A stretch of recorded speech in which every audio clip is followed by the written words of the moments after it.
ভবিষ্যৎ পরিকল্পনা কি? বেশি উপরে ক্যামেরা না ধরি প্লিজ, একটা ব্যালেন্স করে ধরি। ও মাই গড! তো হে গাইস, কি খবর সবার? আশা করি সবার খবর অনেক ভালো। তো বরাবরই আজকে আরেকটা ভিডিও নিয়ে চলে আসলাম। না মানে এই ভিডিওটা কিন্তু আমি অনেক দিন ধরে দেখতেছি যে ফেসবুকে কিন্তু অনেক পরিমাণে ভাইরাল। আমি কিন্তু শুনলাম যে কক্সবাজার গেলে কিন্তু এই মায়াকে পাওয়া যায় না মানে রাতে করার জন্য। কি বলছিস তুই? হ্যাঁ নেশা ভাই, না মানে তুমি কিছু বুঝো না, না মানে রাতে কিন্তু ডান্স করার জন্য পাওয়া যায়। আর হ্যাঁ চলো বেশি বগর বগর না করে ভিডিওটা শুরু করা যাক। আর আজকে কিন্তু খালি একে করা হবে না, আজকে কিন্তু এর সাথে কিন্তু আরো 2-3 জন আছে, তাদের কিন্তু আজকে ঠিক মতন করবো। তাহলে তুই না মানে রোস্ট। ও যা বলছে সব মিথ্যা কথা। ভবিষ্যৎ পরিকল্পনা কি? আমার কিন্তু ভবিষ্যৎ কল্পনা আছে যে তোমাদেরকে ঠিক মতন করতে পারি।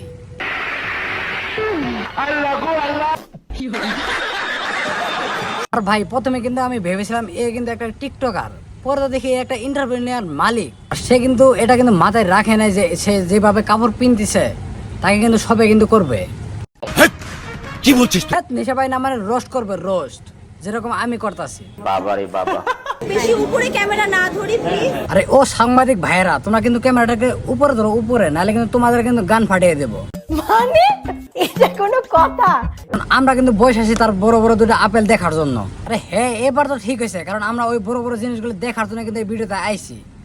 তা ওই শাড়িতে পিনতেছে ওটা কিন্তু সবাই কিন্তু দেখতেছে, তার ভিতরে কিন্তু আরেকটা জিনিস পড়ছে, আর ওইটার নাম কিন্তু আমি জানি না। আর এইখানে কিন্তু আরেকটা কিন্তু ভিডিও আমার লাগবে, কারণ ওই যে একটা সাংবাদিক দেখতেছো এইভাবে যে ক্যামেরা ধরে আছে, ওই ভিডিওটা পাইলে আমি একবার খুশি হয়ে যাব। না মানে আমি খালি না, তোমরা কিন্তু খুশি হয়ে যাবা, কারণ ওর ভিতরে কি আছে সবকিছু একবারে কিন্তু দেখা যাবে।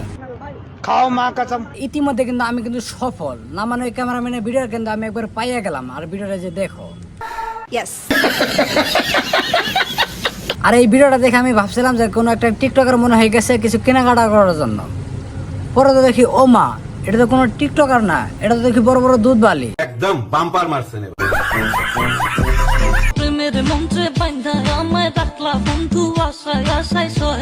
এইবার কিন্তু নিলাম আপনাদের জন্য কক্সবাজারের সেই ভাইরাল ডান্স। আর এই হেলমেট পরা সারা ভিডিও কিন্তু আমি দেখে আমার খার হয়ে গেছে। কি বলছিস তুই? হ্যাঁ নেশা পাই না মানে কিন্তু শরীরের পশম কিন্তু একটা একটা করে কিন্তু খার হয়ে গেছে। আর ওর এই ভিডিওটা দেখে কিন্তু তোমাদের কিন্তু খার হয়ে যাবে। তো তুই বাড়ি থেকে না থাকে তাহলে দরজাটা মেরে তারপরে ওই ভিডিওটা দেখো। তো আজকের জন্য এই পর্যন্ত থাকলে, যদি ভিডিওটা ভালো লাগে অবশ্যই একটা লাইক, একটা সাবস্ক্রাইব করে যাবা। তো পরবর্তী ভিডিওতে আবার দেখা হবে। চলো টাটা, বাই বাই।